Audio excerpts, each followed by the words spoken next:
Tell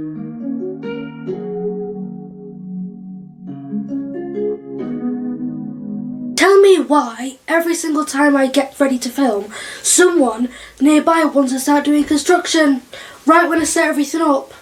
Are you building another dimension? The doorbell rang again, but Police Captain McLaughlin, that is his actual name, by the way, McLaughlin.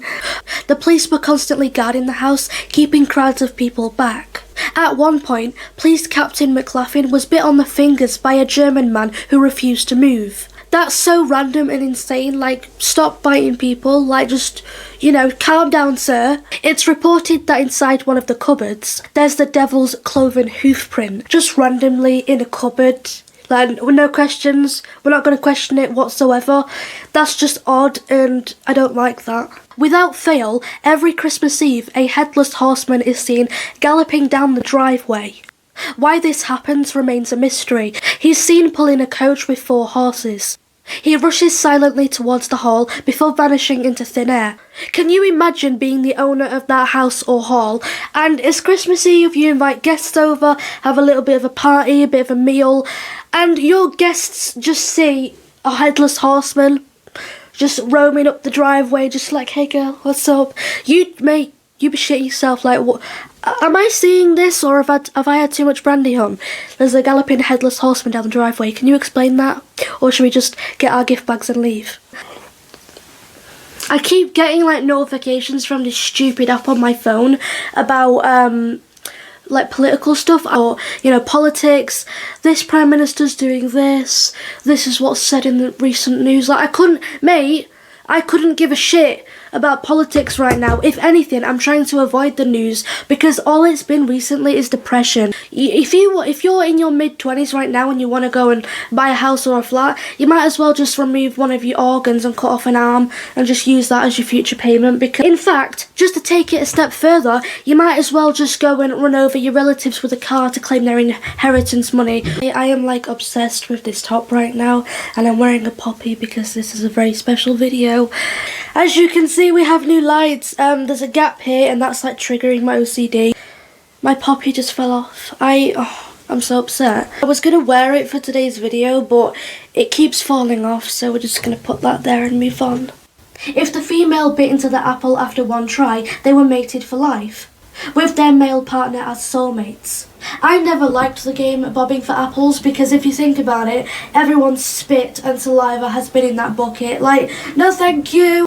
People have been carving faces into pumpkins, also known as jack-o'-lanterns, for centuries. Ooh, oh my god, that just scared me so bad. With that, the bat stickers just dropped. Oh my god, I heard a noise and that made me jump. Anyway. Oh look at that. Look where it landed, right in my bloody drink. I'm drinking it anyway. This man, Ronald, is the reason why many parents still to this day check their kids' trick-or-treat bags for dangerous things such as pieces of glass, razor blades, sewing needles, and even poison. Side note, I've only just realised that my earphones were in my ears. I've just taken them out. I was listening to music before filming this, so we're just going to ignore that and continue. Spring-Heeled Jack has a very high-pitched laugh and he can speak English. He one time growled at a gardener, climbed a wall and chased the gardener on all fours, until he finally decided to leave. A man called Thomas Milbank was arrested and tried at Lambeth Street Court because he claimed he was Spring-Heeled Jack. However, he was soon released because he was found unable to spit fire, which Jane Aslop claimed her attacker was able to do. That to me is absolutely hilarious. Like, you have a man who's been arrested and tried, yet everything is dropped because he simply cannot breathe fire.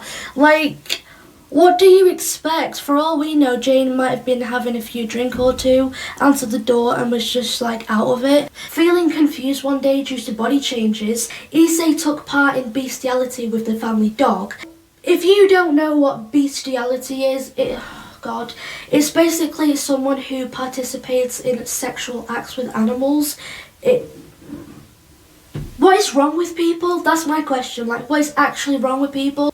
Issei believed that by eating people, he would consume their beauty and knowledge, which is total horseshit if you ask me. Issei was under 5 foot tall. He was 4'9" to be exact, and that's the same height I am. I'm 4'9". That's the one thing that I relate on him with, not the cannibalistic part, just the height. Just because you're a skinny, short person doesn't give you the right to go around eating people. That's one of my insecurities. I hate being short, but you don't see me going around crating people into a fucking barbecue. So he put her legs, torso and head into 2 suitcases, got into a cab, and as the driver was helping Issei with his bags, he lifted the bag up, and as he was about to put it into the boot, he jokingly turned to Issei and said, "What have you got in here, a body?" "Yeah, mate." Issei gets into the car and the driver drops him off at the Bologna Park, which has a lake inside it. Because this happened during summertime, it was still pretty bright outside, even at 9 p.m. There was still a lot of people about, walking the dogs and such, and Issei did not think about that. Dumbass. He used his fame platform to argue that eating people isn't such a big deal. Yes, it is! Okay? We help fellow man, we don't eat them. To make things worse, the Japanese authorities gave Issei a passport to travel to Germany. At least take his passport away from him. Issei says that his desire to eat people becomes so intense around summertime when women wear less clothes and show more skin. Oh, that's just so violating. Can we have some of them cotton circle things? Right, you're gonna have to get them because I'm locked behind a bloody table. Where are they? They're in that bottom plastic drawer. What? You got a problem? They're in the second. It's cool. They're in the second. I'm trying to be professional up in this bitch, but she's looking for cotton pads for taking a makeup off. You're gonna edit that out, aren't you? Maybe, I haven't decided yet. What? Why are you laughing? This isn't funny. What's funny? I can don't understand. It's just super serious. I love it. We're having a serious moment. Get out of the room now, you've got your cotton pads.